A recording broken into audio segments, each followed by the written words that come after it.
Yo, good day guys. This is Lance Lopez again from Mitsubishi Abad Santos. Here with me my client po from Bukidnon pa, si Ma'am Shane. So, nag-avail sa atin si Ma'am ng 2025 Montero GLS na automatic. So, yan ma'am. So far, kamusta naman yung mga naging process throughout the application up until now ma'am na lumuwas ka dito sa Manila from Bukidnon? Kamusta naman po? So overall po, the process was really smooth and unexpectedly really fast.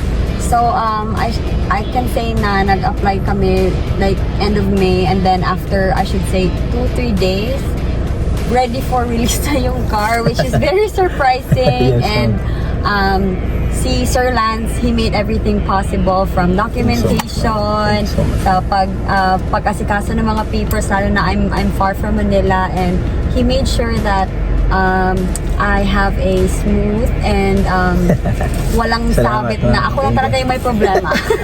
Thank you so much ma'am. Salamat po. Salamat. Recommended. Thank you so much ma'am. Yun. So, galing pang Mindanao si ma'am. So far ma'am, sana na-satisfy naman kita sa service na nabigay ko po sa inyo, and hoping ma'am na mag-ingat lagi kayo sa biyahe.